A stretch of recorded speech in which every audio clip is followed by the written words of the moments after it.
नमस्कार साथियों, मैं धर्मेंद्र फौजदार आप सभी के बीच में एक भारतीय इतिहास की एक बेहतरीन सीरीज लेके उपस्थित हूं। तो इस सीरीज में आपको भारतीय इतिहास की जीरो लेवल से लेके टॉप लेवल तक का जो आपको सिलेबस है और सिलेबस के जो टॉपिक्स हैं उनको हम बहुत बेहतरीन तरीके से अध्ययन करेंगे। और आज के इस टॉपिक में मैं शुरुआत करता हूं भारतीय इतिहास में प्राचीन भारतीय इतिहास के एक महत्वपूर्ण टॉपिक वैदिक संस्कृति से।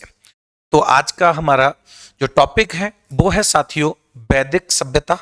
और इस वैदिक सभ्यता में अगर अपन बातें करेंगे तो यहाँ वैदिक संस्कृति में देखिए साथियों, इंपॉर्टेंट टॉपिक है आपका और हर एग्जाम में 1 या 2 प्रश्न लेके ये टॉपिक आपका आता है। ठीक है, तो करते हैं स्टार्ट। वैदिक सभ्यता, यानी जैसा कि आपने पढ़ा है कि सबसे पहला जो हम चैप्टर्स पढ़ते हैं भारतीय इतिहास में वो सिंधु घाटी सभ्यता या इंडस वैली सिविलाइजेशन, और उसके बाद में अपन पढ़ते हैं यानी वैदिक संस्कृति, वैदिक सभ्यता के बारे में। तो साथियों, जैसा हमने देखा कि सिंधु घाटी सभ्यता का जो एक सर्वमान्य काल जो माना जाता है वो 2350 ईसा पूर्व से लेके 1750 ईसा पूर्व तक का माना जाता है। और 1750 ईसा पूर्व में सिंधु सभ्यता का पतन प्रारंभ होता है और धीरे धीरे सिंधु सभ्यता अपने पूर्ण रूप में नष्ट हो जाती है। तो सिंधु सभ्यता के बाद जो सभ्यता प्रभाव में आई, जिस संस्कृति का जन्म हुआ, और वो संस्कृति है आपकी साथियों कौन सी? वैदिक सभ्यता। तो वैदिक सभ्यता का जो काल माना जाता है भारतीय इतिहास में साथियों, वो माना जाता है 1500 ईसा पूर्व से लेके 600 ईसा पूर्व तक का। तो कब से कब तक का? सिंधु सभ्यता के बाद में वैदिक संस्कृति का काल है 1500 ईसा पूर्व से लेके 600 ईसा पूर्व तक। अब इस वैदिक संस्कृति का जो कुल समय, टोटल जो समय है वो 1500 से 600 ईसा पूर्व तक का है। और इस समय को एक ब्रिटिश इतिहासकार हुए साथियों विंटर निट्ज। तो देखिए यहाँ पे कि ब्रिटिश इतिहासकार विंटर निट्ज के बारे में अगर अपन बातें करते हैं यहाँ पे, तो इस विंटर निट्ज ने इस सभ्यता को 2 भागों में बांट दिया। यानी ये जो 1500 से 600 ईसा पूर्व का जो काल है, इसको विंटर निट्ज के द्वारा कितने भागों में बांट दिया जाता है साथियों? 2 भागों में। जहां पहला जो भाग इसका माना जाता है साथियों, वो कहते हैं हम पूर्व वैदिक काल, पूर्व वैदिक काल। ठीक है, और दूसरा जो भाग है साथियों उसे अपन कहते हैं उत्तर वैदिक काल।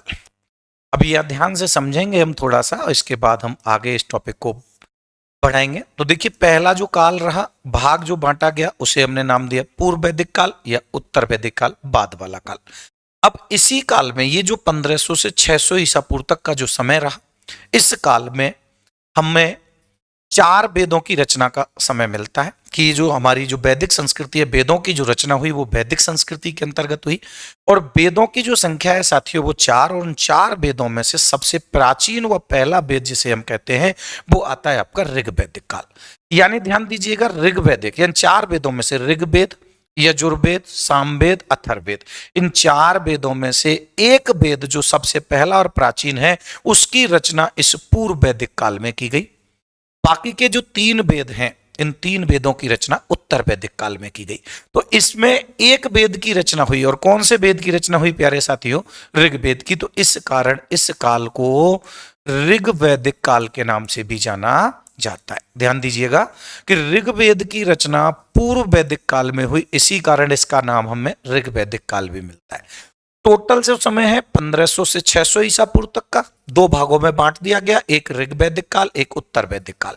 तो अब देखिए ये ऋग्वैदिक काल का जो समय है प्यारे साथियों वो है 1500 ईसा पूर्व से लेके 1000 ईसा पूर्व तक। कब से कब तक का माना गया है प्यारे साथियों? 1500 ईसा पूर्व से 1000 ईसा पूर्व तक का समय पहला यानी कि पूर्व वैदिक काल या ऋग्वैदिक काल का हुआ। अब शेष जो समय यहाँ याद ही नहीं करना है आपको कि टोटल में से इसमें से जो शेष बचा हुआ है वो कौन सा जाएगा? आपका उत्तर वैदिक काल जाएगा। तो कौन सा जाएगा? उत्तर वैदिक काल। तो बताइए उत्तर वैदिक काल का समय कब से कब तक होगा? 1000 ईसा पूर्व से लेके शेष जो टोटल समय होगा वो उत्तर वैदिक काल का होगा। तो याद रखिएगा, तो पूर्व वैदिक काल यानी ऋग वैदिक काल हो गया, इसका समय हमने देख लिया 1500 ईसा पूर्व से 1000 ईसा पूर्व, और बचा हुआ जो समय है वो उसके दूसरे पार्ट का जाता है यानी उत्तर वैदिक काल का। अब बातें आती हैं प्यारे साथियों कि ये जो हमारी वैदिक सभ्यता है या वैदिक जो संस्कृति है, इस वैदिक संस्कृति के बारे में मैं आपसे बातें करता हूं, तो ये जो काल है इस सभ्यता के बारे में हमें जो जानकारी मिलती है, ध्यान दीजिएगा कि इस सभ्यता के जानकारी के जो स्रोत हैं, इस सभ्यता के बारे में हमें कहां कहां से जानकारी मिलती है, तो सभ्यता की जानकारी के स्रोत देखिए सब। अब इस सभ्यता के बारे में हमें कौन कौन से ऐसे स्रोत हैं जिनसे जानकारी मिलती है, तो यहां पर देखिए हमें दो प्रकार के स्रोत मिलते हैं। एक पहला जो प्रकार मिलता है साथियों वो मिलता है आपके ऐतिहासिक साक्ष्यों का, ठीक है। और दूसरे इसके अलावा अगर अपन बातें करते हैं साथियों, तो एक तो हम कह सकते हैं पुरातात्विक स्रोत और दूसरे हम कह सकते हैं साहित्यिक स्रोत। अब पुरातात्विक स्रोतों में हमारे कौन कौन से स्रोत आएंगे और साहित्यिक स्रोतों में हमें कौन कौन से स्रोत आएंगे, तो देखिए प्यारे साथियों, तो इसका नंबर एक पहला स्रोत मैं आपसे बातें करता हूं, तो एक तो हमारे पास है पुरातात्विक स्रोत, ठीक है। इसके माध्यम से हमें इस सभ्यता की जानकारी प्राप्त होती है, पुरातात्विक स्रोत। और दूसरे बारे में अगर मैं आपसे बातें करता हूं तो प्यारे साथियों, दूसरे इसके हमें जो प्रमाण है वो साहित्यों की दृष्टि से, साहित्यों के माध्यम से मिले, तो इस कारण से अपन साहित्यिक स्रोत के नाम से भी जानते हैं। तो ध्यान दीजिए, अब बात आती है कि पुरातात्विक स्रोत कौन कौन से हैं और साहित्यिक स्रोत कौन कौन से हैं। तो प्यारे साथियों, इस सभ्यता की जानकारी के लिए हमें इस पुरातात्विक स्रोतों में बातें की जाती हैं। तो पुरातात्विक स्रोतों में एक तो आते हैं साथियों अभिलेख और एक आते हैं मृदभांड। तो दो चीजें अभी देखिए, यहां नंबर एक की मैं आपसे बातें करूं तो नंबर एक पे मैं बात करूंगा कि इस सभ्यता के पुरातात्विक स्रोत कौन कौन से हैं। पुरातात्विक स्रोत देखिए यहां से, अब पुरातात्विक स्रोतों में प्यारे साथियों यहां दो आ गए, ठीक है। अब दो कौन कौन से हैं, तो एक तो मैंने अभी आपको यहां पे बताया जैसे कि अभिलेख, अभिलेखों के माध्यम से हमें इस सभ्यता के बारे में जानकारी मिलती है, अभिलेख। और दूसरे आते हैं मृदभांड, ठीक है। अब मृदभांड तो आप जानते हैं, मिट्टी के जो बर्तन है, भांड बर्तनों को कहा जाता है, तो मिट्टी के बर्तनों के माध्यम से भी हमें इसके साक्ष्य मिले, क्योंकि ये हमें खुदाई में या इस सभ्यता में जो प्रयुक्त होते थे उनके बारे में हमें जानकारी मिलती है। तो देखिए यहाँ पे अभिलेखों के बारे में मैं बातें करता हूं, तो इस सभ्यता से संबंधित कौन कौन से अभिलेख हैं। तो प्यारे साथियों, यहां इस सभ्यता से अभिलेख हमें अगर मिलता है तो देखो, एक अभिलेख तो जो इस सभ्यता की जानकारी देता है वो अभिलेख है कस्सी अभिलेख। कौन सा अभिलेख है प्यारे साथियों? कस्सी अभिलेख। अब देखो, ये जो कस्सी अभिलेख है, एक तो ये, और दूसरा जो सबसे इंपॉर्टेंट और कई बार एग्जाम में पूछा जा चुका है, और वो अभिलेख है प्यारे साथियों बोगज कोई अभिलेख। ध्यान दीजिएगा, ठीक है। तो इस सभ्यता के स्रोतों के बारे में जब बातें की जाएगी तो यहां पर इस पुरातात्विक स्रोतों में अभिलेखों के माध्यम से तो दो अभिलेख आपको याद करने हैं, एक कस्सी अभिलेख और दूसरा कौन सा है आपका बोगज कोई अभिलेख। दोनों ही अभिलेख मध्य एशिया के क्षेत्र में मिले, जहां एक ये जो है 1600 ईसा पूर्व और ये जो है साथियों ये 1400 ईसा पूर्व का। तो यहाँ पे अगर बातें करते हैं तो कस्सी अभिलेख और ये जो आपका बोगज कोई अभिलेख है, इसमें अगर बातें आती हैं तो देखो, ये जो बोगज कोई अभिलेख है इसमें आर्यों के 4 देवताओं के नाम हमें मिलते हैं। तो इस अभिलेख में ध्यान रखिएगा, ये कितने का बताया मैंने अभी आपको, ये 1600 ईसा पूर्व का, और ये कितने ईसा पूर्व का है प्यारे साथियों? 1400 ईसा पूर्व का। याद रखेंगे इसको। इस अभिलेख में, कौन से अभिलेख में? बोगज कोई अभिलेख में। दोनों ही अभिलेख कहां पर हैं? मध्य एशिया में, यानी हम कह सकते हैं ईरान में, ठीक है। यहां तक किसी को कोई समस्या नहीं आनी चाहिए। अब इस बोगज कोई अभिलेख के बारे में जब बातें आएंगी तो ये जो बोगज कोई अभिलेख है, इसमें याद रखिएगा कि जो आर्य थे, इन आर्यों के 4 देवताओं के नाम मिलते हैं। कई बार पूछा जा चुका है कि कौन से अभिलेख में आर्यों के 4 देवताओं का नाम अंकित है या 4 देवताओं के नाम मिले थे, तो कौन सा अभिलेख है? बोगज कोई। 4 देवता कौन कौन से थे? तो याद रखिएगा, देखो, इंद्र है, मित्र, वरुण, और प्यारे साथियों एक देवता का नाम मिला नास्ते, ठीक है। अब नास्ते, ध्यान दीजिए कौन से अभिलेख में इंद्र, मित्र, वरुण और नास्ते ये आर्यों के 4 देवताओं का उल्लेख मिला है, तो कौन सा अभिलेख होगा? बोगज कोई अभिलेख जो मध्य एशिया में प्राप्त हुआ और 1400 ईसा पूर्व का है। यहां पर नास्ते जो शब्द आया, ये नास्ते ये अग्नि के लिए प्रयुक्त हुआ। कहा किसके लिए प्रयुक्त हुआ प्यारे साथियों? अग्नि के लिए। तो याद रखेंगे यहां पर कि इंद्र, मित्र, वरुण और नास्ते, इन 4 देवताओं का नाम अपन को जो अंकित मिला है ये कौन से अभिलेख में मिला है? तो याद रखेंगे भोगज कोई अभिलेख में मिला है। इसके बाद अब बात करते हैं अपने मृद भांड, यानी कि जो मिट्टी के बर्तन है, इनके बारे में मैं चर्चा करता हूं आपसे। तो यहां पर ध्यान दीजिए, देखो इस काल में, यहां थोड़ा सा अपन चेंज करते हैं इसको, तो यहां ये जो काल है इसमें अब बातें करते हैं। यहां मृद भांडों की मैं बात करूं तो देखो यहां 3 प्रकार के मृद भांड मिले। कितने प्रकार के साथियों? 3 प्रकार के। इस सभ्यता के बारे में जानकारी के स्रोतों में जब मृद भांड की आपके सामने बात आई है तो यहां पर यानी कि ध्यान दीजिएगा कि 3 प्रकार के मृद भांड आपको प्राप्त हुए, जिनमें नंबर 1 अगर बातें होंगी तो प्यारे साथियों देखो गेरुआ। कौन से रंग के मृद भांड है? गेरुआ रंग के मृद भांड है। अगर मैं दूसरे की बात करूं तो देखो यहां लाल रंग के मृद भांड है। और तीसरे प्रकार अगर बात की जाएगी तो तीसरे हैं प्यारे साथियों चित्रित मृद भांड।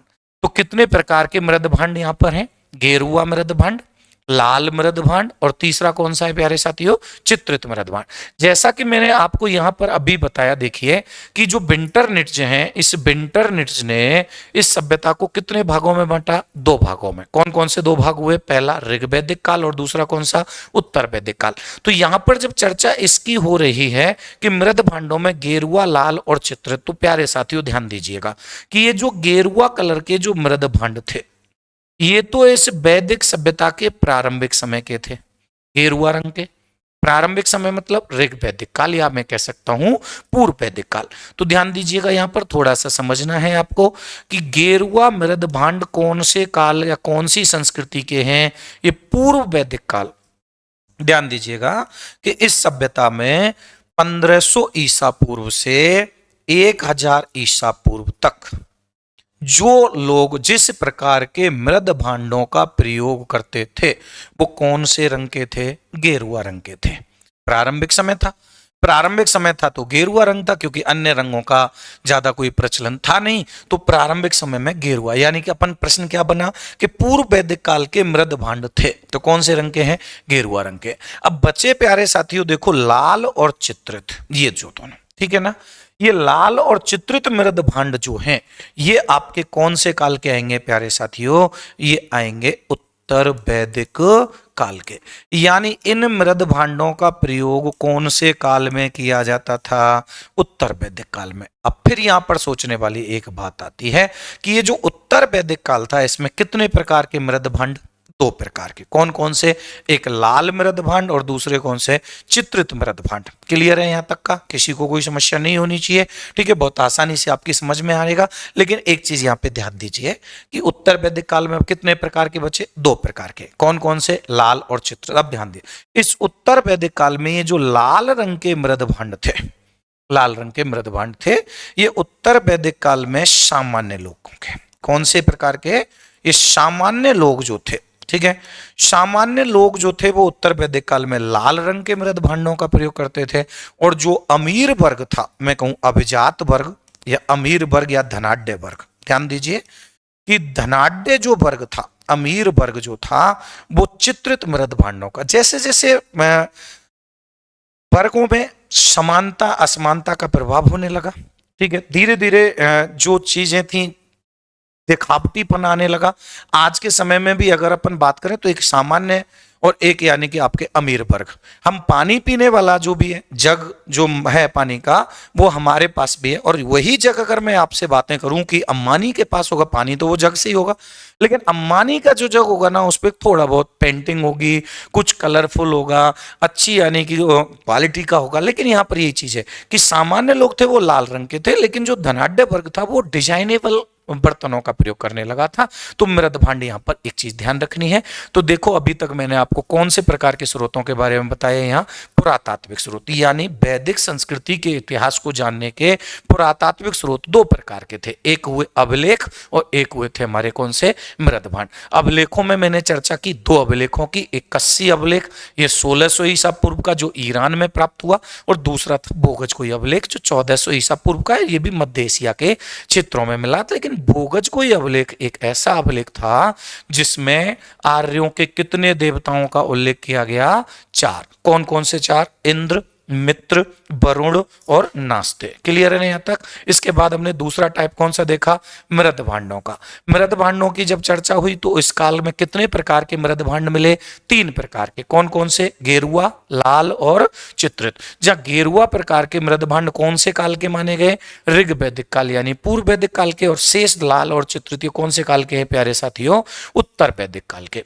अब उत्तर वैदिक काल में लाल रंग सामान्य वर्ग के हो गए और चित्रित जो है वो अमीर वर्ग या धनाढ्य लोगों का हो गया। यहां तक क्लियर होगा आपका मेरे हिसाब से। अभी मैं बात करता हूं यहाँ पे, एक तो पुरातात्विक स्रोत मैंने आपको बताए, और दूसरे स्रोतों के बारे में जैसे मैंने आपसे चर्चा की है, ये आपका कंप्लीट हुआ।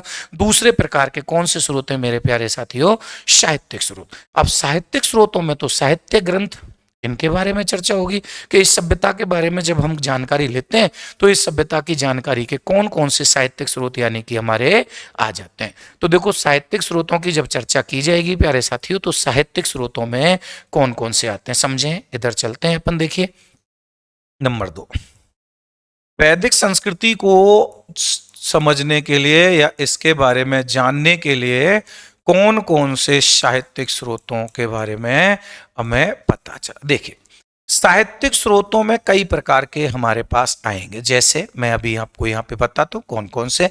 सबसे पहले मैं चर्चा करूंगा नंबर 1 प्यारे साथियों, वेद। ठीक है, तो एक तो हो गए वेद। दूसरे में आपसे चर्चा करूं ब्राह्मण ग्रंथ।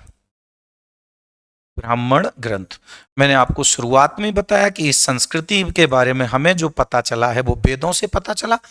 वेदों से संस्कृति के बारे में ज्ञान हुआ और इसी कारण संस्कृति का नाम वैदिक संस्कृति पड़ा था। क्लियर।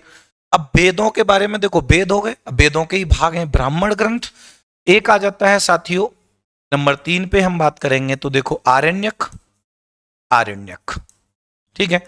और चौथा एक प्रकार अगर मैं बात करूं तो चौथा प्रकार आ जाता है मेरे साथ प्यारे साथियों, उपनिषद। अब देखिए ये क्या है, ये साहित्यिक स्रोत है।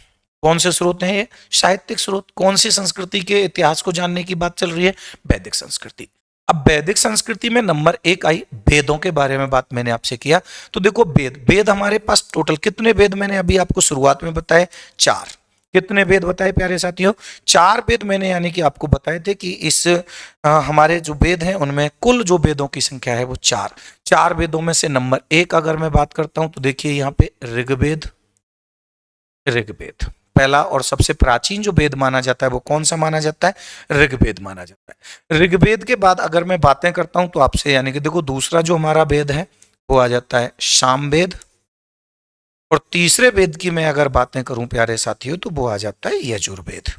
और सबसे अंत में जिस वेद की रचना हुई प्यारे साथियों वो है अथर्ववेद। ये सीधे सीधे से छोटे छोटे से ऐसे भी प्रश्न हैं जो कई बार पूछे जा चुके हैं, जैसे सबसे छोटा हुआ सबसे अंतिम वेद कौन सा है। सिंपल सा प्रश्न है, कई बार आ चुका है कि सबसे छोटा और सबसे अंतिम वेद कौन सा है, तो अथर्ववेद है। सबसे पहला और सबसे बड़ा वेद कौन सा है, तो वो ऋग्वेद है। अब टोटल वेद कितने हैं, 4। अभी मैंने आपको बताया 4 वेदों में से एक वेद यानी कि पहला जो है ऋग्वेद, उसकी रचना हुई है पूर्व वैदिक काल यानी कि इसी कारण से ऋग्वैदिक काल कहा गया। और बचे हुए जो शेष 3 वेद हैं इनकी रचना हुई है प्यारे साथियों उत्तर वैदिक काल में, यानी कि 1000 ईसा पूर्व से 600 ईसा पूर्व के समय में। क्लियर है ना यहाँ तक का कि पहला ऋग्वेद कौन से काल में लिखा गया, 1500 से 1000, और शेष 3 है सामवेद, यजुर्वेद और अथर्ववेद। ये कौन से काल के वेद हैं, उत्तर वैदिक काल के, यानी कि 1000 से 600 ईसा पूर्व तक के। क्लियर। अभी देखिए साहब ये तो हमारे वेद हुए, वेदों से हमें इसकी जानकारी मिलती है इस संस्कृति के बारे में। नंबर 2 पे मैं बात करता हूं ब्राह्मण वेद। अब बात आती है कि ये ब्राह्मण वेद जो है ये क्या है। अब ब्राह्मण वेद होते क्या है इनको समझो। ब्राह्मण वेद यानी कि एक ऐसे साहित्य ग्रंथ जो वेदों का सरल रूप होता है। अब वेद जो है उनकी जो भाषा है वो थोड़ी सी कठिन भाषा होती है, ठीक है। संस्कृत भाषा में लिखे हुए हैं, लेकिन उनका अपन को अनुवाद करना है तो थोड़ी सी कठिन भाषा है। लेकिन जब उन्हीं वेदों को हम सरल रूप में अध्ययन करें, या मैं कहूं सीधा सीधा सा कि वेदों का सरल रूप है, तो वेदों का सरल रूप क्या होता है प्यारे साथियों? ब्राह्मण ग्रंथ जो होता है वो वेदों का सरल रूप कहलाता है। तो सिंपल सी इसकी बात होती है कि ब्राह्मण वेद क्या है, कि यह है वेदों का सरल रूप है। ध्यान दो, वेदों का सरल रूप है, ठीक है, सरल रूप है। इनकी जो भाषा होती है, ब्राह्मण ग्रंथों की जो भाषा है वो कौन सी भाषा है? इनकी भाषा है प्यारे साथियों वैदिक संस्कृत। ध्यान रखो कि ब्राह्मण ग्रंथ जो हैं ये कौन सी भाषा में लिखे गए हैं? ये वैदिक साहित्य जो वैदिक संस्कृत है, इस वैदिक संस्कृत भाषा में इनकी क्या की गई है? रचना की गई है। तो ध्यान रखिएगा। तो इसके बाद अपन तीसरे की बात करते हैं, आरण्यक। अब आरण्यक के बारे में अगर बात करता हूं मैं आपसे, आरण्यक ग्रंथ कौन से होते हैं? सिंपल सी बात है, ध्यान रखिएगा। आगे हम इस संस्कृति को पढ़ेंगे, बहुत डिटेल में जाने वाला हूं मैं आपको इस टॉपिक को लेके कि आरण्यक का ध्यान रखिएगा कि ऐसे साहित्यिक ग्रंथ, सिंपल सी बात है, सीधा सीधा प्रश्न भी आता है कि वह साहित्यिक ग्रंथ जिनकी रचना जंगलों में की गई हो। ध्यान रखिएगा, आरण्य हम पढ़ेंगे जब देवी देवताओं का उद्भव करेंगे तो जंगलों की देवी, आरण्य नहीं, ध्यान रखेंगे। तो जंगलों की देवी वैदिक काल में कौन सी देवी को जंगल की देवी कहा गया है? तो आरण्यनी को कहा गया है। तो आरण्यक ग्रंथ कैसे हो गए? कि ऐसे ग्रंथ जिनकी रचना, ध्यान दीजिएगा, कि ऐसे ग्रंथ जिनकी रचना कहां पे की गई हो प्यारे साथियों? जंगलों में की गई हो। ध्यान रखो कि ऐसे ग्रंथ जिनकी रचना जंगलों में की जाती हो या जंगलों में की गई हो, वो ग्रंथ कौन से ग्रंथ कहलाते हैं? आरण्यक कहलाते हैं। इस प्रकार के ग्रंथों में दर्शन तत्व या दार्शनिक तत्व जो हैं उनकी हमें यानी कि प्रधानता मिलती है, और रहस्यवाद, ध्यान रखिएगा कि इसमें रहस्यवाद व दार्शनिक तत्व सम्मिलित होते हैं। तो कौन से ग्रंथों में? आरण्यक में। तो इसमें एक तो हमें किसका उल्लेख मिलता है? रहस्यवाद का उल्लेख मिलता है। इसके अलावा इसमें कौन से तत्व हमारे शामिल होते हैं? इसमें दर्शन तत्व सम्मिलित हैं। सिंपल सी बात आप याद रखेंगे। आपसे प्रश्न पूछा जाता है कि कौन से ग्रंथों की रचना जंगलों में की गई है, तो जंगलों में कौन से ग्रंथ की रचना की गई है प्यारे साथियों? आरण्यकों की। तो ऐसे ग्रंथ जो जंगलों में बैठकर रचित हुए थे, और उनसे हमें वैदिक संस्कृति के बारे में भी ज्ञान मिलता है। चौथा कौन सा है प्यारे साथियों साहित्यिक स्रोतों में? उपनिषद। अब देखिए, उपनिषद ये दो शब्दों से मिलकर बना है, एक उप और दूसरा निषद। इसका सीधा सीधा सा अर्थ है कि ऐसे साहित्य ग्रंथ या ऐसे धार्मिक ग्रंथ जिनकी रचना, उप का मतलब होता है नजदीक और निषद का मतलब होता है बैठकर, कि ऐसे साहित्य ग्रंथ जिनकी रचना, ध्यान दीजिएगा, जिनकी रचना गुरु के समीप, नजदीक, गुरु के समीप बैठकर की गई हो, ध्यान दीजिएगा कि वह साहित्यिक या वह धार्मिक ग्रंथ जिनकी रचना गुरु के समीप बैठकर की गई हो, वो साहित्यिक ग्रंथ कौन से हैं प्यारे साथियों? तो वो साहित्यिक ग्रंथ आपके कहलाते हैं उपनिषद। यहां तक हमने देखा कि वैदिक संस्कृति को जानने के प्रमुख स्रोतों में एक हमने प्रारंभ में देखा, तो कौन से स्रोत हमने पढ़े हैं? देखो, पुरातात्विक स्रोत, और दूसरे कौन से? साहित्यिक स्रोत। अब यहां पर दोबारा देख लीजिए कि पुरातात्विक स्रोतों में हमारे पास कौन कौन से हो गए? एक तो हुआ था अभिलेख, और दूसरा हुआ था कौन सा? साहित्यिक लेख। ठीक, वो सॉरी, अभिलेख, और दूसरे हमारे पास हुए थे मृदभांड। ठीक है, अब अभिलेख और मृदभांड ये जो दो हैं, ये तो आपके आ गए पुरातात्विक स्रोत। और साहित्यिक स्रोतों में हमने देख लिया जैसे कि वेद हैं, ब्राह्मण ग्रंथ हैं, आरण्यक हैं, और चौथा कौन सा बताया साथियों? उपनिषद। तो यहां तक क्लियर होगा। अब आगे बढ़ते हैं। देखिए, इसके बाद अब आगे की बात यहां पर आती है प्यारे साथियों कि ये जो वैदिक संस्कृति है, इस वैदिक संस्कृति के निर्माता कौन है? ठीक है, इसका समय हमने देख लिया कि 1500 से 600 ईसा पूर्व तक है। तो इस संस्कृति के निर्माता कौन है? जैसे कि हमने देखा कि सिंधु घाटी सभ्यता, तो सिंधु घाटी सभ्यता के निर्माता जातियों के बारे में अलग अलग इतिहासकारों ने अलग अलग बताया था, लेकिन सर्वमान्य जो मत था सिंधु घाटी सभ्यता के निर्माता का, वो था द्रविड़। कि सिंधुवासी कौन सी जाति के थे? द्रविड़ जाति के थे। उसी प्रकार से हम इसमें देखते हैं कि ये जो वैदिक संस्कृति है, इस वैदिक संस्कृति का निर्माता कौन था। तो इस संस्कृति के निर्माता के बारे में अपन बातें करते हैं। देखिए, हर टॉपिक, इस टॉपिक के हर पार्ट को हम बहुत डीपली लेके चलेंगे और अच्छे से यानी कि समझते हुए हमें पढ़ना है कि कोई भी हमारा प्रश्न बाहर नहीं जाना चाहिए। वैदिक संस्कृति के निर्माता, अब इस संस्कृति के निर्माता कौन है, इनके बारे में ध्यान दीजिएगा। तो देखो साथियों, वैदिक संस्कृति के निर्माता जो माने जाते हैं, वैदिक संस्कृति के निर्माता कौन माने जाते हैं? आर्य। कौन माने जाते हैं? आर्य। एक ऐसी जाति जिसने सिंधु सभ्यता को समाप्ति के बाद, सिंधु सभ्यता जब नष्ट हुई तो उसके बाद उसी क्षेत्र में आके अपने आप को यहाँ पर यानी कि उद्भव किया था। यहाँ पर आने के बाद में इस सभ्यता को आगे बढ़ाया था। तो वो जाति कौन सी थी? आर्य जाति। सिंपल सा प्रश्न है कि वैदिक संस्कृति की निर्माता जाति है तो आर्य जाति है। अब बात आती है कि आर्य जो थे, ये आर्य कौन थे? ठीक है, कहाँ से आए थे, इनके बारे में, इनकी उत्पत्ति के बारे में आपको अलग अलग इतिहासकारों के अलग अलग मत मिलेंगे। लेकिन हम बातें करते हैं कि देखो, ये जो आर्य थे, इन आर्यों का जो आगमन माना जाता है, ध्यान रखिएगा, आर्यों का आगमन। पहली बात तो देखो, इनके आगमन के बारे में अलग अलग इतिहासकारों ने अलग अलग मत दिए, जिनके बारे में हम आगे अध्ययन करेंगे। लेकिन बातें भारत में आने की होती हैं तो इनका आगमन भारत के जिस क्षेत्र में हुआ था, ध्यान रखो, तो भारत में जहां आगमन हुआ वो क्षेत्र किस नाम से जाना गया था प्यारे साथियों? उस क्षेत्र को कहा गया था सप्तसेंधव प्रदेश। ध्यान रखो। तो ये जो आर्य जाति के लोग थे, ये आर्य जाति के लोग जैसे ही भारत में पहुंचे थे तो भारत में इनका निवास स्थान, ठीक है, कि इनका जो निवास स्थान था भारत में, तो वो निवास स्थान किस नाम से जाना गया था? निवास स्थान। तो आर्यों का निवास स्थान सप्तसेंधव प्रदेश था। अब ये जो सप्तसेंधव प्रदेश है, ये कहाँ, कौन सा क्षेत्र था? ये वही सिंधु और उसकी सहायक नदियों वाला क्षेत्र था।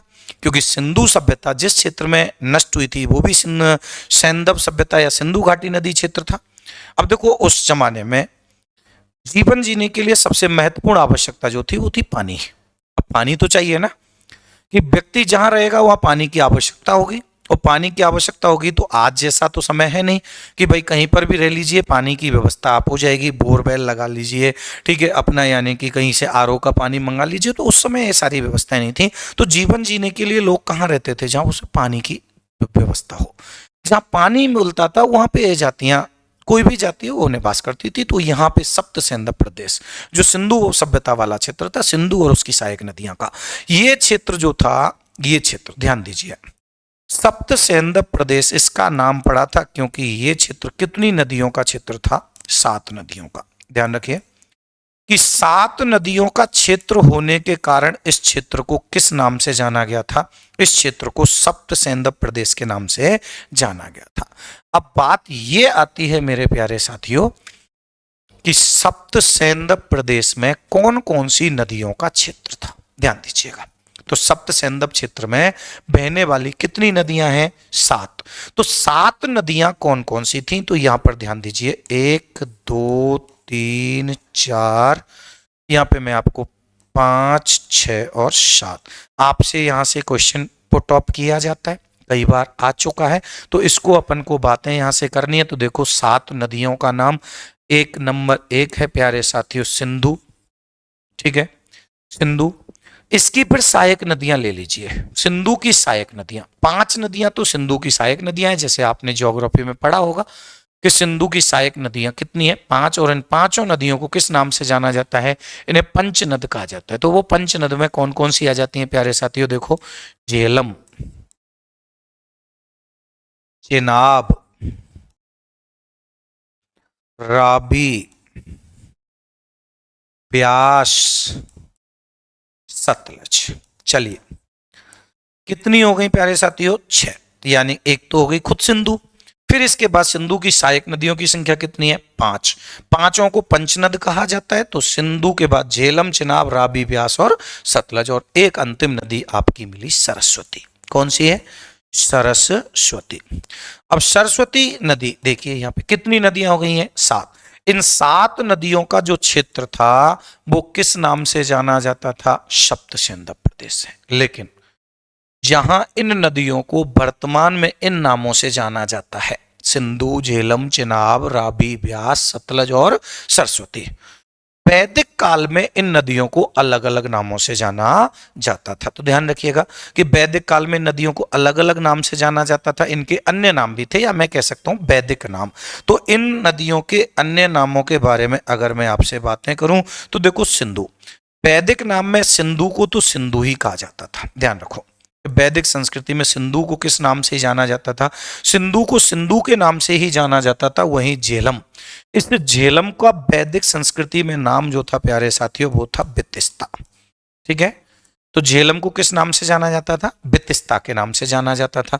उसके बाद अगर मैं बात करूं चिनाब, तो ध्यान दीजिएगा प्यारे साथियों, चिनाब को अस्किनी, चिनाब का वैदिक संस्कृति में नाम क्या था, अस्किनी। राबी के बारे में अगर मैं आपसे बात करूं तो राबी को कहा जाता था परुष्णी। राबी का वैदिक संस्कृति में नाम क्या था, परुष्णी। ठीक है, और ब्यास को कहा जाता था प्यारे साथियों विपासा, और सतलज को कहा जाता था मेरे प्यारे साथियों सतुद्री। और सरस्वती को यानी कि किस नाम से जाना जाता था, इसे सरस्वती यानी कि घग्गर के नाम से भी जाना जाता था, या मैं कह सकता हूं सरस्वती को सरस्वती या घग्गर, ऑब्लिक लगा के सरस्वती भी। वर्तमान में इस नदी को घग्गर नदी के नाम से जाना जाता है। तो सरस्वती को सरस्वती ही कहते थे, तो घग्गर वर्तमान में नाम पड़ गया है। उस समय से सरस्वती को सरस्वती, यानी कि सिंधु को सिंधु कहा जाता था और सरस्वती को सरस्वती, लेकिन वर्तमान में से किस नाम से जाना जाता है, घग्गर के नाम से। अब इनमें से पंचनद कौन कौन सी हैं, तो आपको ध्यान रखिएगा कि पंचनद में 3 तो ये आ जाएंगी बितिस्ता, अस्किनी, परुष्णी, और 2 आपकी कौन सी आ जाएंगी, यानी कि बिपाशा और सतलज। यानी याद रखिएगा कि इनमें से अगर आपसे प्रश्न यहां से पूछा जाता है कि सिंधु की सहायक नदियों में या पंचनद में कौन सम्मिलित है कौन सम्मिलित नहीं है, तो आप ध्यान रखिएगा 5 नदियां हैं सिंधु की जो सहायक हैं, झेलम, चिनाब, रावी, व्यास और सतलज। इनका वर्णन हमें कौन से काल में मिलता है, वैदिक काल में हमें मिलता है। तो ये तो इनका आगमन हुआ कि भारत में इनका आगमन किस क्षेत्र में हुआ था, सप्तसेंधव प्रदेश में। लेकिन आए कहां से थे, बात ये, भारत में आए तो इस क्षेत्र में रहे, लेकिन इनका आगमन हुआ कहां से था।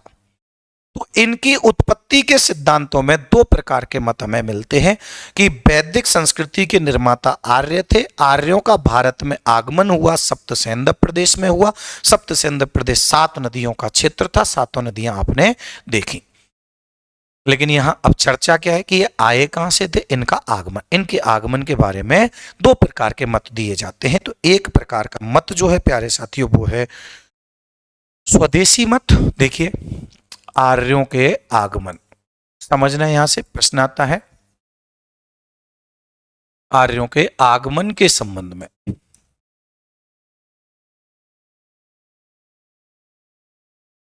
आगमन के संबंध में विभिन्न मत। अब 2 प्रकार के मत हुए यहां पे।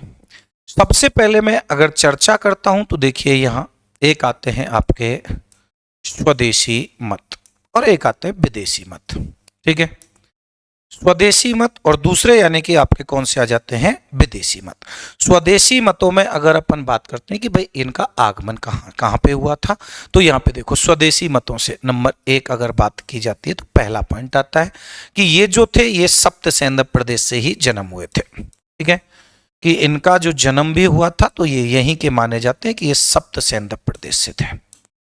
तो सप्तसेंधव प्रदेश, लेकिन किसके अनुसार इनका जन्म या इनका जो उद्भव हुआ वो सप्तसेंधव प्रदेश से हुआ, तो डॉक्टर संपूर्णानंद अविनाश चंद्र, याद रखिएगा कौन, डॉक्टर संपूर्णानंद अविनाश चंद्र, याद रखिएगा प्यारे साथियों। ठीक है, कि डॉक्टर संपूर्णानंद अविनाश चंद्र के तहत इनका आगमन या इनका उद्भव कहां से माना गया है, तो कहां से माना गया है, सप्तसेंधव प्रदेश से माना गया है। ठीक है, इसके बाद हम दूसरे बारे में चर्चा करते हैं। तो देखो इनका उद्भव जो माना गया है वो कहां से माना गया, कश्मीर से। कहां से माना गया? कश्मीर से। अब कश्मीर से इनका उद्भव यानी कि माना गया कि इनका जो आगमन हुआ था वो कश्मीर से हुआ, और कश्मीर से इनका आगमन किसके अनुसार हुआ? तो प्यारे साथियों, डॉक्टर डी एल कल्ला, याद रखो कि डॉक्टर डी एल कल्ला के अनुसार इनका जो आगमन माना जाता है वो कहां से माना जाता है? वो माना जाता है कश्मीर क्षेत्र से। और तीसरा अगर आप बात करते हैं तो देखो ब्रह्मर्षि क्षेत्र से, कि इनका जो आगमन हुआ है प्यारे साथियों वो कहां से माना जाता है? ब्रह्मर्षि क्षेत्र से। अब ब्रह्मर्षि क्षेत्र से इनका आगमन किसके अनुसार माना गया है? तो याद रखिएगा कि डॉक्टर गंगानाथ झा। कौन है? गंगानाथ झा। ध्यान दीजिएगा, तीनों से प्रश्न अलग अलग पूछा जा सकता है कि किसके अनुसार इनका आगमन कहां से माना गया। तो अगर प्रश्न आपके सामने आता है कि संपूर्णानंद अविनाश चंद्र के अनुसार इनका आगमन कहां से हुआ?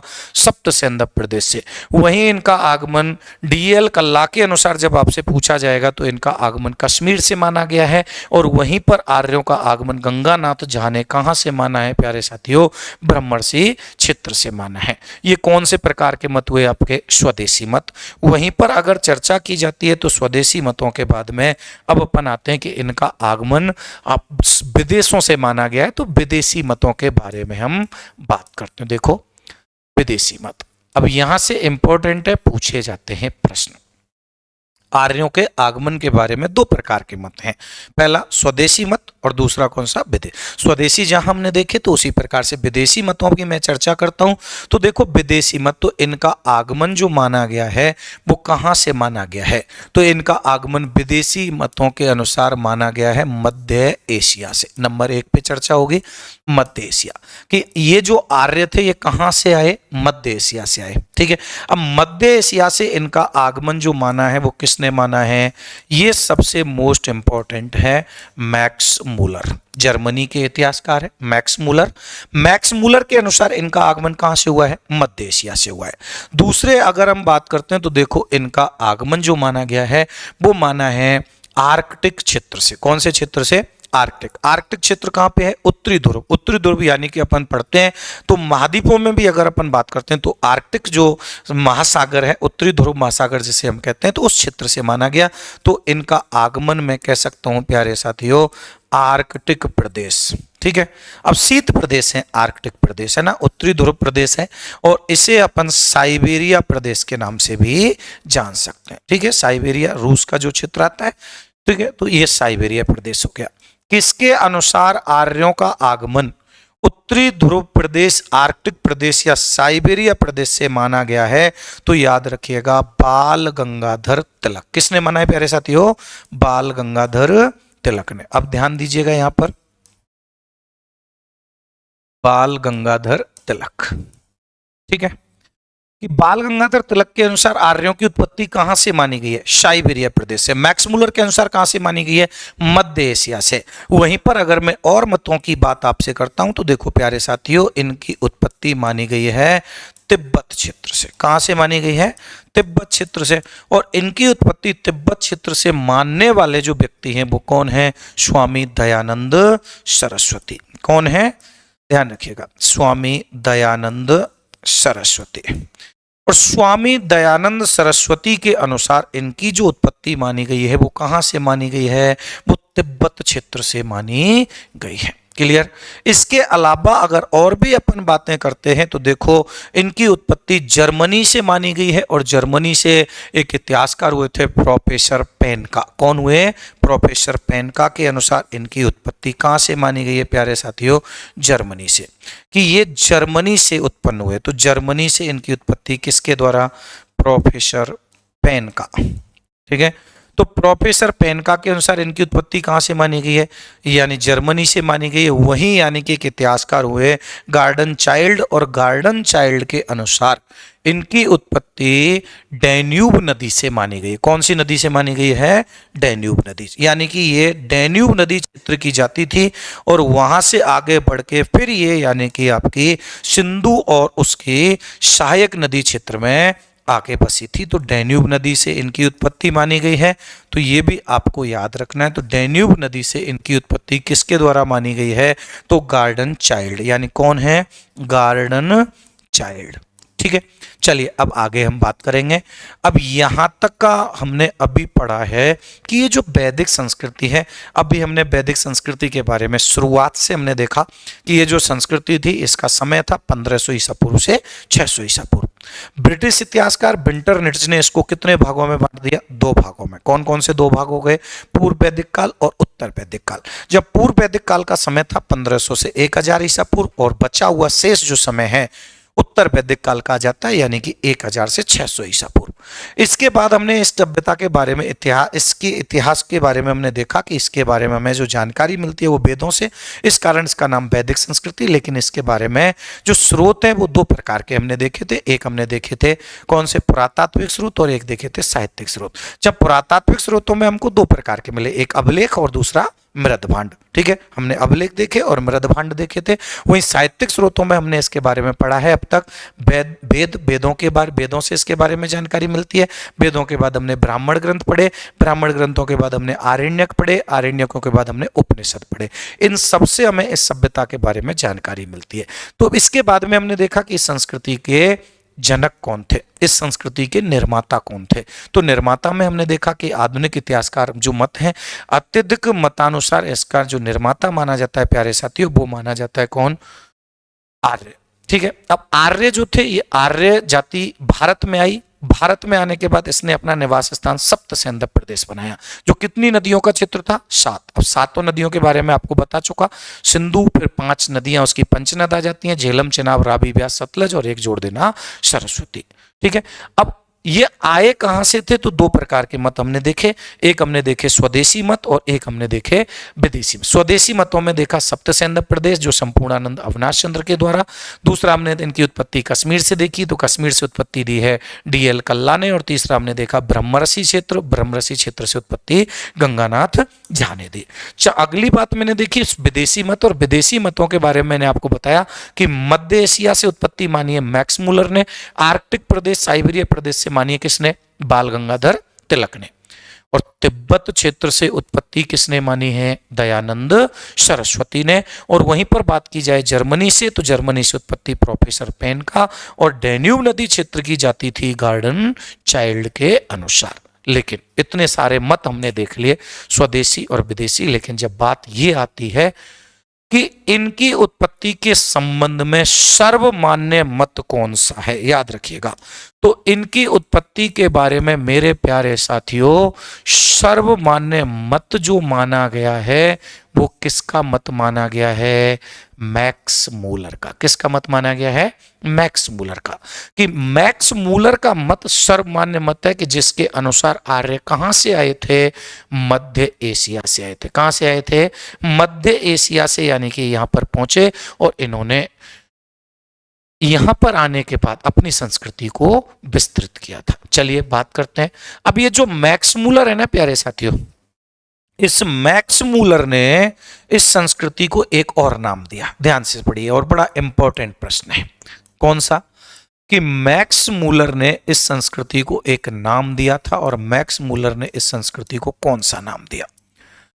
मैक्स मूलर ने वैदिक संस्कृति को क्या नाम दिया था? ध्यान रखो, इस वैदिक संस्कृति को एक संज्ञा दी थी, और वो संज्ञा है मेरे प्यारे साथियों हीनोथिज्म की संज्ञा। कौन सी संज्ञा दी है? हीनोथिज्म।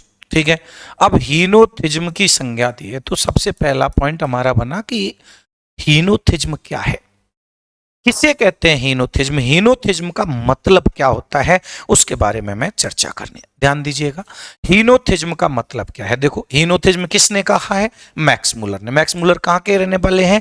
जर्मनी के रहने वाले, और सर्वाधिक मान्य मत इन्हीं का है। देखो, हीनोथिज्म इसलिए कहा है कि ये जो वैदिक संस्कृति है, हमारी वैदिक संस्कृति बहुदेववादी होते हुए भी एक ईश्वरवादी है। ध्यान रखिएगा कि ये जो हीनोथिज्म, इसको जो नाम दिया है हीनोथिज्म, किसने कहा, किस लिए कहा है? कि बहुदेववाद होते हुए भी एकात्मक एकादेववाद यानी कि इसको माना गया है, एकात्मवाद माना गया है। मतलब बहुदेव, अलग अलग नामों के देवता हमारे यहां माने जाते हैं। इस संस्कृति में बहुत सारे नामों के देवता हैं, लेकिन अलग अलग नामों के देवता होते हुए भी ईश्वर एक माना गया है। बहुदेववादी होते हुए भी एक देववादी की संज्ञा दी गई है। तो बहुत सारे देवता हैं, ब्रह्मा जी हैं, शिव जी हैं, विष्णु जी हैं, ठीक है। अन्य सब देवता हैं, आकाश है, पृथ्वी है, सूर्य है, अग्नि है, चंद्रमा है, ठीक है। ये सभी देवता हैं, अलग अलग नाम के देवता हैं, लेकिन ईश्वर फिर भी एक ही माना गया कि एक ईश्वरवाद। तो बहुदेववाद होते हुए भी, याद रखिएगा ये प्रश्न कई बार आया हुआ प्रश्न है कि बहुदेववाद होते हुए भी, बहुदेववाद होते हुए भी एकेश्वरवाद है, एकेश्वरवाद है, ठीक है। तो हीनोथिज्म एक उसने अपनी भाषा में वर्ड दिया, और हीनोथिज्म का मतलब क्या है कि बहुदेववादी होते हुए भी एकेश्वरवाद जो है उसे ही हमने किस नाम से पुकारा, या जर्मनी के मैक्स मुलर ने क्या नाम दिया, हीनोथिज्म की संज्ञा दी। चलिए, अब यहां के बाद ये तो था आपका इस वैदिक संस्कृति के बारे में एक सामान्य जानकारी की संस्कृति थी क्या, आगमन कौन कहां से हुआ, इनका निर्माता कौन थे, कितने भागों में ये बटी हुई है। तो अब अपन बातें करते हैं इस संस्कृति के एक एक भाग के बारे में। संस्कृति को कितने भागों में बांटा गया, दो भागों में बांटा गया, दो भागों में बांटा गया। तो अब यानी कि देखो, एक भाग हुआ ऋग्वैदिक काल और दूसरा हुआ हमारा कौन सा, उत्तर वैदिक काल। प्यारे साथियों, इस टॉपिक में अगर हमको आगे थोड़ा सा और बढ़ना है तो इन दोनों कालों में परिवर्तनों को देखना है, और यही इसका टॉपिक है, यही इसका यानी कि जो इस टॉपिक के अंदर हम कहें कि क्या मसाला है, क्या हमें पढ़ना है, कौन कौन सी चीजें इसके बारे में हमें देखनी है, तो वो चीजें अब यहां से आगे स्टार्ट होती हैं। एक साइड में हमारा चलता है ऋग्वैदिक काल, एक साइड में हमारा चलता है उत्तर वैदिक काल। हमको पढ़ना क्या होता है कि ऋग्वैदिक काल का सामाजिक जीवन कैसा था, समाज में कौन कौन सी प्रथाएं प्रचलित थीं, कौन कौन सी प्रथाएं अप्रचलित थीं, समाज की स्थिति क्या थी, समाज में महिलाओं की स्थिति क्या थी, पुरुषों की स्थिति क्या थी, ये सारी चीजें पढ़नी है। फिर इसी के जस्ट बाद अपन को इस टॉपिक में हमको देखना है कि जो ऋग्वैदिक काल का जो समाज था, तो ये समय बदला, और उत्तर वैदिक काल जब आया तो इसमें क्या क्या परिवर्तन हुए। तो ऋग्वैदिक काल का सामाजिक जीवन क्या था, उत्तर वैदिक काल में कौन कौन से परिवर्तन हुए, ऋग्वैदिक काल का आर्थिक जीवन कैसा था, उत्तर वैदिक काल में क्या क्या परिवर्तन हुए, ऋग्वैदिक काल का धार्मिक जीवन कैसा था, उत्तर वैदिक काल में क्या क्या परिवर्तन हुए। तो ये सारी चीजें हमें यानी कि इस टॉपिक में अपन को आगे बढ़नी है, देखनी है, तो इसके बारे में हम चर्चा करेंगे, ठीक है। तो यहां से आगे अपन बातें करेंगे तो दोनों कालों को अलग अलग लेके चलेंगे। जैसे कि नंबर एक, अब हमारी चर्चा यहां से स्टार्ट होगा, आपके वैदिक संस्कृति के कौन से पार्ट के बारे में जानकारी होगी, ऋग्वैदिक काल के बारे में, ठीक है। अभी हम बात करेंगे ऋग्वैदिक काल की। जैसा कि आपको पता है तो समय कब से कब तक का हुआ इसका, 1500 ईसा पूर्व से लेके 1000 ईसा पूर्व तक। और इस काल का हमको पढ़ना है प्यारे साथियों, बातें करेंगे सामाजिक जीवन की, ठीक है। या इससे पहले मैं बात करूं तो इस ऋग्वैदिक काल का क्षेत्र के बारे में, फिर थोड़ा सा उत्तर वैदिक काल में क्षेत्र भी परिवर्तन हो जाएगा। अब क्षेत्र के बारे में बातें करें तो देखो, जैसे कि मैंने आपको बताया कि आर्यों का आगमन जो हुआ वो सप्त सेंधव प्रदेश में हुआ, अलग अलग के अनुसार अलग अलग क्षेत्र से आए, लेकिन बसे कहां पे थे, सप्त सेंधव प्रदेश में। अब इस क्षेत्र में बसने के बाद इनका विस्तार कहां से कहां तक था, तो याद रखिएगा, तो अभी तक यानी कि इस ऋग्वैदिक काल में आर्यों का जो क्षेत्र था, इस क्षेत्र का जो विस्तार था प्यारे साथियों, ये विस्तार उत्तर में ये यानी कि उत्तर में सिंधु नदी क्षेत्र से लेकर, ठीक है ना। अब सिंधु नदी क्षेत्र से लेकर ये कहां तक फैला हुआ था, तो सिंधु नदी के क्षेत्र से लेकर अब मैं बात करूं तो पूर्व में, ठीक है।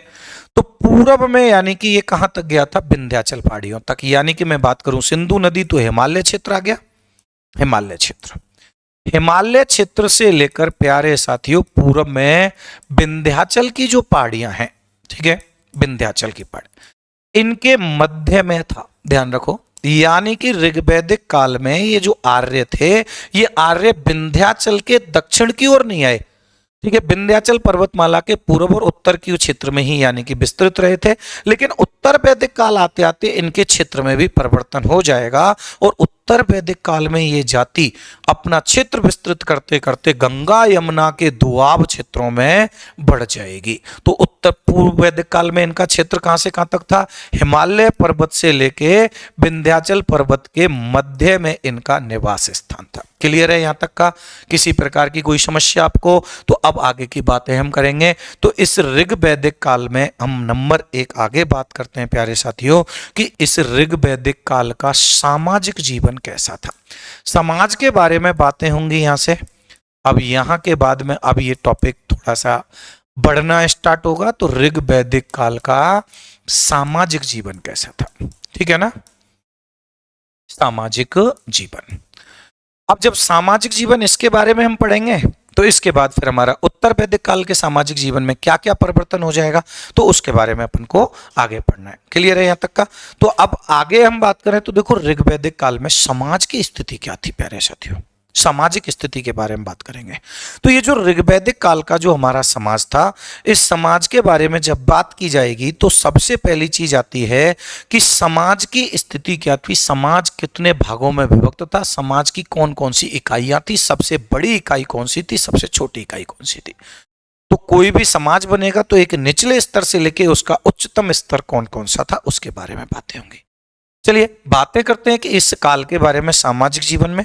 और ये जो सामाजिक जीवन था प्यारे साथियों, ये सामाजिक जीवन कैसा था देखिए। इस काल में समाज की सबसे छोटी इकाई, ठीक है, कि समाज की सबसे छोटी इकाई कौन सी थी। याद रखो सबसे छोटा भाग समाज का किस नाम से जान क्या था। ऋग्वैदिक काल में समाज की सबसे छोटी इकाई थी मेरे प्यारे साथियों परिवार। समाज की सबसे छोटी इकाई क्या होती है? परिवार होती है। किसी भी समाज का जो गठन होगा वो किससे होगा? परिवार से होगा। एक परिवार होगा, फिर परिवार बढ़ते हुए चले जाएंगे और समाज का गठन या निर्माण होता हुआ चला जाए। तो ऋग्वैदिक काल की सबसे छोटी इकाई कौन सी थी? परिवार। और इस परिवार का जो मुखिया होता था प्यारे साथियों, मुखिया, और परिवार का जो मुखिया होता था उसे अपन किस नाम से जानते थे? तो परिवार का मुखिया कहलाता था कुलप या गृहपति, ठीक है। तो परिवार के मुखिया को क्या कहा जाता था? कुलप या गृहपति के नाम से, यानी परिवार के मुखिया को जाना था। ये तो कौन सी इकाई है प्यारे साथियों? ऋग्वैदिक काल की सबसे छोटी इकाई। वहीं अगर मैं बात करूं आपसे कि इस काल में समाज जो था, ऋग्वैदिक काल में समाज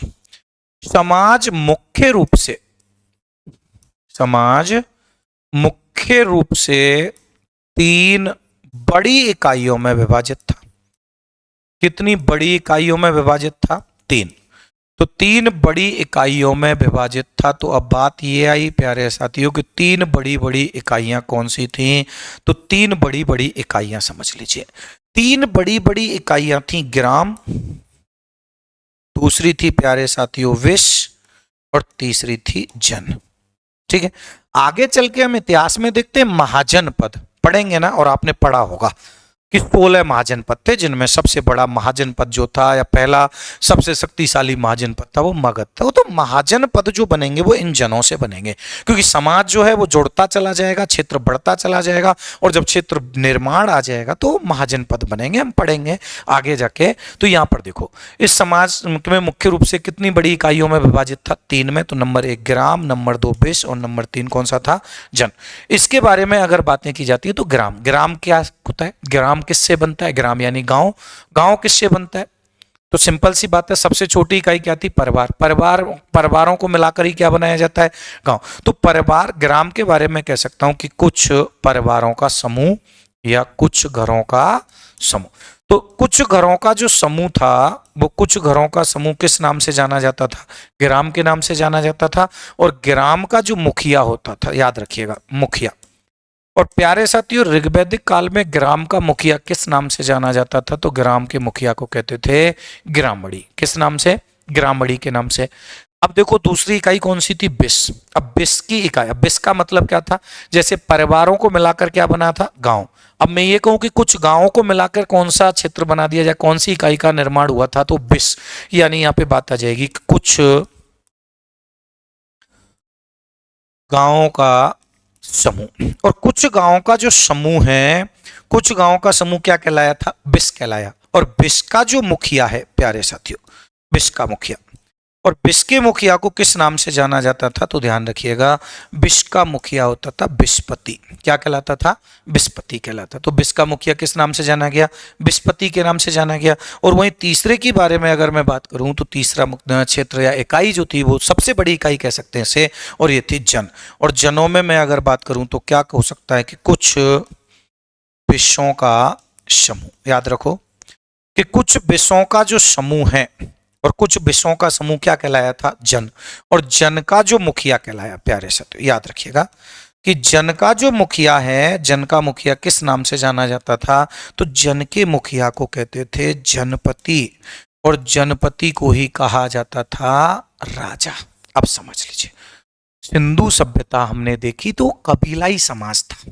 सिंधु सभ्यता का जो क्षेत्र था, समाज था, वो कबीलाई समाज था, वो कबीलों के रूप में। तो कबीले, किसी भी बड़े कबीले के किसी भी व्यक्ति को वहां का यानी कि राजा चुन लिया जाता था। लेकिन यहाँ ऐसा नहीं था, यहाँ समाज तीन भागों में, बड़ी बड़ी इकाइयों में विभाजित हो गया। सबसे छोटी इकाई थी परिवार, और बड़ी बड़ी तीन इकाइयां ग्राम, विष और जन। यानी कि जन जो था ये सबसे बड़ी इकाई थी, और इसका जो मुखिया था वो था जनपति या राजा। तो मैं ये कह सकता हूं कि इस क्षेत्र से लेकर और यहां तक इन सब पर जो आधिकारिक रूप से जिसका अधिकार था, जिसका शासन था, वो किसका था, जनपति या राजा का। तो सिंपल सी बात ध्यान रखिएगा कि वैदिक संस्कृति में राज्यों का उद्भव हो गया। राजा जो हुआ करता था वो यानी कि एकाधिकार रखता था। यहाँ पे इन सब के ऊपर अधिकार जो हुआ करता था वो राजा का हुआ करता था। राजा के ही अंडर में यानी कि ये बिस्पति, ग्रामणी, मुख्य परिवार का कुलप या गृहपति, ये जो हुआ करते थे साथियों, ये सभी इसके साथ में ही आया करते। तो यहां तक मेरे हिसाब से किसी को कोई समस्या नहीं होनी चाहिए। ठीक है ना साथियों।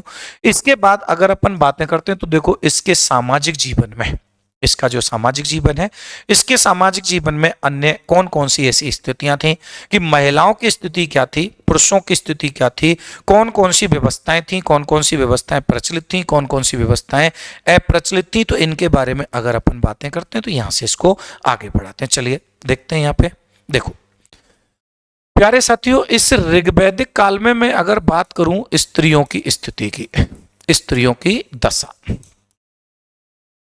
ध्यान दीजिए। ऋग्वैदिक काल में स्त्रियों की दशा बड़ी सम्माननीय थी। याद रखो, बड़ी सम्माननीय स्थिति थी इनकी, बड़ा सम्मान से देखा जाता था, स्त्रियों को सम्मान दिया जाता था ऋग्वैदिक काल में। लेकिन जब हम उत्तर वैदिक काल का पढ़ेंगे तो इनकी स्थिति में गिरावट हमें देखने को मिलेगी।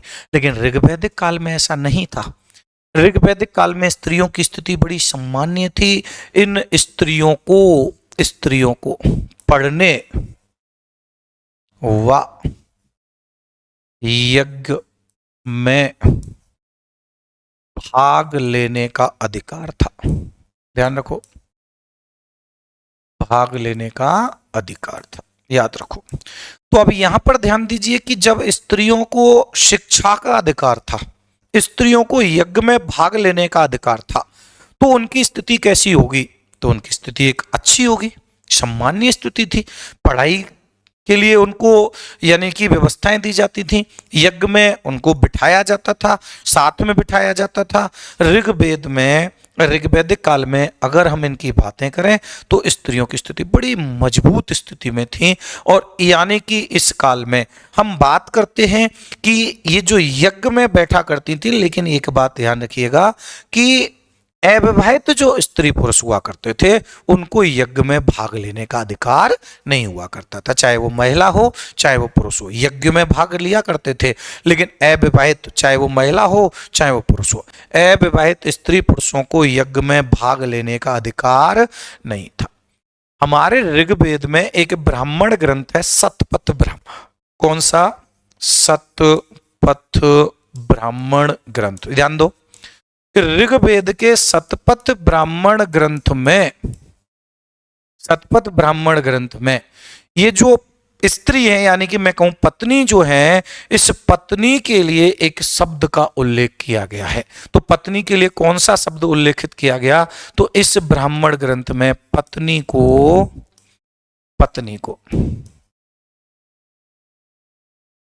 अर्धांगिनी क्या कहा गया है प्यारे साथियों? अर्धांगिनी। ध्यान रखो, तो ऋग्वेद के शतपथ ब्राह्मण ग्रंथ में पत्नी के लिए कौन से शब्द का प्रयोग किया गया है?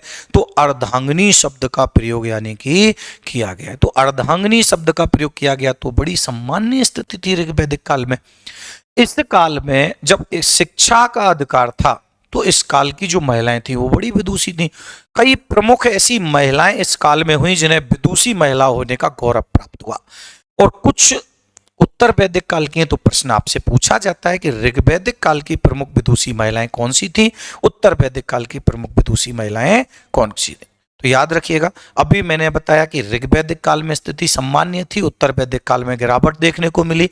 तो जब गिरावट देखने को मिली, तो अब सिंपल सी बात आ जाएगी कि ऋग्वैदिक काल में विदुषी महिलाओं की संख्या अधिक होगी, उत्तर वैदिक काल में इनकी संख्या कम होती चली जाएगी, क्योंकि उनको शिक्षा के अधिकार से वंचित कर दिया जाएगा। तो इस काल की प्रमुख, कौन से काल की प्यारे साथियों? ऋग्वैदिक काल की।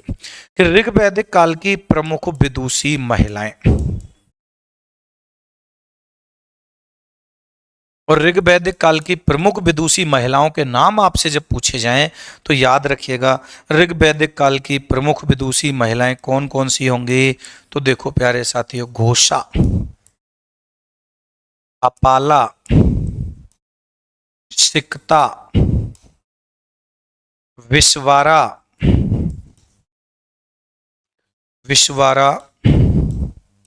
लोपामुद्रा, सची, इंद्राणी। ध्यान रखिएगा, ठीक है ना। बहुत सारी विदुषी महिलाएं हमें ऋग्वैदिक काल में मिलेंगी, लेकिन उत्तर वैदिक काल में इनकी संख्या कैसी हो जाएगी प्यारे साथियों? कम हो जाएगी। कम क्यों हो जाएगी? क्योंकि इनको शिक्षा के अधिकार से वंचित कर दिया जाएगा, जबकि ऋग्वैदिक काल में इनको शिक्षा का अधिकार था। महत्वपूर्ण दृष्टि से, सम्मान्य दृष्टि से इनको देखा जाता था, तो इनको यज्ञ में साथ में बिठाया जाता था, इनको पढ़ने का अधिकार था। तो प्रमुख विदुषी महिलाओं की संख्या भी ज्यादा होगी। कौन सी? घोषा, अपाला, सिकता, विश्वारा, लोपामुद्रा, शची, इंद्राणी, ये आदि कौन से काल की प्रमुख विदुषी महिलाएं हैं? तो ये आपके ऋग्वैदिक काल, या मैं कहूं पूर्व वैदिक काल की प्रमुख विदुषी महिलाएं थी। वहीं पर उत्तर वैदिक काल पढ़ेंगे तो इनकी संख्या में गिरावट हमें देखने को मिलेगी। इस काल में अगर हम बातें करते हैं, तो देखो ये जो महिलाओं की स्थिति पे जब चर्चा चल रही है, तो महिलाओं की स्थिति में हम बात करें तो इस काल में कुछ महिलाएं ऐसी हुआ करती थीं जो जीवन भर अविवाहित रहती थीं। कई बार ये प्रश्न पूछा जा चुका है कि ऋग्वैदिक काल में जीवन भर अविवाहित रहने वाली महिलाओं को क्या कहा जाता था? तो याद रखें, सिंपल सा सीधा सा प्रश्न है, कई बार आया हुआ प्रश्न है एग्जाम में। ऋग्वैदिक काल में कौन से काल की ही चर्चा हो रही है? ऋग्वैदिक काल की। तो इस काल में जीवन भर अविवाहित, याद रखना इस पॉइंट को, जीवन भर अविवाहित रहने वाली महिलाओं को, यानी जो विवाह नहीं करती थी, ठीक है, कि जीवन भर अविवाहित रहने वाली महिलाओं को क्या कहा जाता था? तो याद रखें कि जीवन भर अविवाहित रहने वाली महिलाओं को अमाजू कहा जाता था। क्या कहते थे प्यारे साथियों? अमाजू, याद रखना, ठीक है। तो जीवन भर अविवाहित रहने वाली महिलाएं किस नाम से जानी जाती थीं? उन्हें अमाजू के नाम से यानी कि जाना जाता था। तो और भी बहुत सारी चीजें अभी हम इस ऋग्वैदिक काल के सामाजिक जीवन में हम आगे बढ़ाएंगे। तो अब बातें आती हैं कि इस काल में कौन कौन सी प्रथाएं प्रचलित थीं, कौन कौन सी प्रथाएं प्रचलित नहीं थी, ठीक है। तो प्रचलित प्रथाएं और अप्रचलित प्रथाओं में बात करेंगे हम। तो इस काल में, ऋग्वैदिक काल में प्यारे साथियों, बाल विवाह प्रचलित नहीं थे। याद रखना कि इस काल में बाल विवाह नहीं किए जाते थे, लेकिन अंतर जातीय विवाह हुआ करते थे। एक जाति से दूसरी जाति में विवाह कर लिया जाता था, लेकिन बाल विवाह प्रचलित नहीं थे। इस काल में विधवा जो विवाह थे, यानी कि विधवा विवाह यानी पुनर्विवाह कह सकते हैं हम, कि पुनर्विवाह हुआ करते थे। पुनर्विवाह जो थे वो प्रचलित थी। विधवा स्त्री अपने देवर, अपने जेठ आदि के साथ में यानी कि क्या कर लिया करती थी, विवाह कर लिया करती थी। ठीक है, तो अभी इस ऋग्वैदिक काल का सामाजिक जीवन अभी आपका शेष बचा हुआ है।